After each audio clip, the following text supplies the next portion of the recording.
The Prince of the Apostles is depicted in bronze, sitting on a marble chair. He holds the keys to heaven in his left hand and bestows a blessing on his right hand. Pilgrims generally touch or kiss St. Peter's feet, especially the right one, and ask for a blessing when they visit the church. This tradition is so old that over the centuries, millions upon millions of people must have kissed and touched the statue, leaving right foot worn out.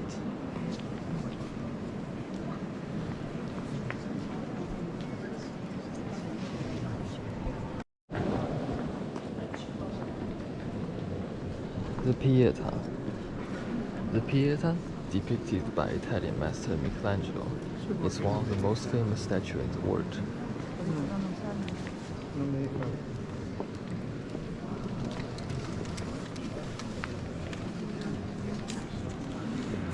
The Karen marble structure shows Jesus after his crucifixion on the lap of Mother Mary. It stands nearly 6 feet tall and exudes a monumental aura that captures a moment's sanctity, leaving the viewers in complete awe.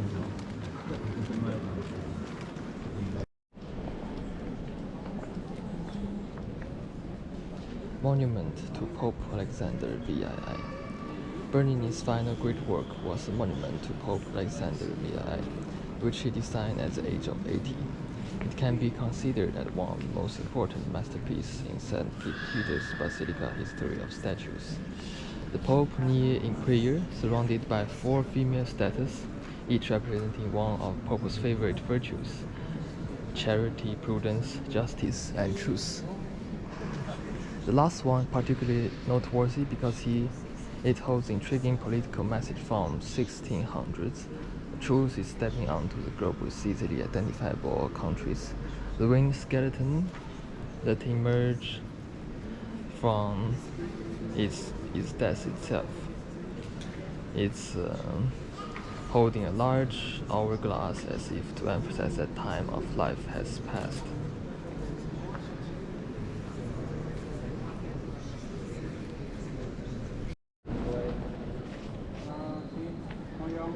Monument of Pope Pius VIII, a statue of Christ enthroned, as well as a statue of St. Peter and Paul, flank the Pope as he kneels, with allegories representing prudence and justice. During the reign of French in Italy in 1808, Pope Pius VIII was imprisoned for refusing to take Napoleon's oath of allegiance. He signed and approved the decree of Council of Baltimore, which included the first formal gathering of the bishops of the United States. Monument to Benedict XIV. Pope Benedict XIV is seen rising from his throne to grant his blessing to all. Beneath him are 2 liturgical statues of sacred wisdom on the left and disinterestedness on the right. Both these are sculpted by Gaspar Sibilla. A gilded sun adorns the first figure's breast, who holds a book in her right hand. A taut little angel holds a cornucopia full of jewels, and money flanks the second. Bracci created this piece with classical designs from the 17th century, using multicolored designs with pyramid-shaped arrangements.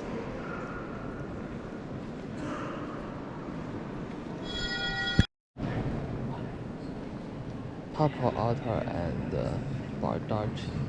The central altar, known as the Papal altar, is where Mass is celebrated. The tomb of St. Peter is said to lie directly below. The canopy or baldacchino surrounding the altar is 95 feet tall and is Bernini's masterpiece and his first work in the Basilica. He worked on it for 9 years from 1624 to 1633 and used 100,000 pounds of metal.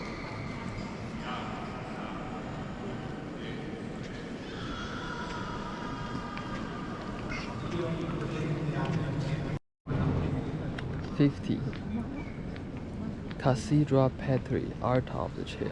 At the end of the central nave inside St. Peter's Basilica is the Apes, a piece by Bernini to commemorate St. Peter's teaching in Rome. Every year, the church celebrated the feast of Chair St. Peter. The sculpture gives prominence to the ancient wooden chair, where fragments of acacia wood are still visible. The statues are that of the doctors of the church: Saints Augustine, Saint Asinius, Saint Ambrose, and Saint John.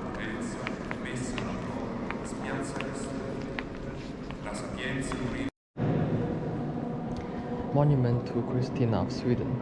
This monument inside St. Peter's Basilica is that of Queen Christina, who abdicates from the throne and embraces Catholicism. The abdication documents are stored in the Vatican archives. She was ostracized by the Swedish aristocracy and made Rome her home until her death.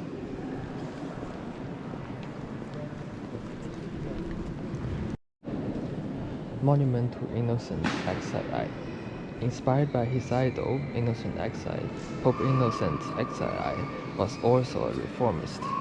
Among many significant initiatives, he also worked towards creating judicial and economical justice for everyone, opened to hospital, and built a palace for disabled people. The monument to Innocent XII by Filippo della Valle is a simple composition. It has an urn with a statue of the Pope, figures of charity and justice, and two angels at the top. They are placed at a higher position due to limited space. As a result, the monument's like effect is inevitably visible in a peaceful but uncommunicative pose.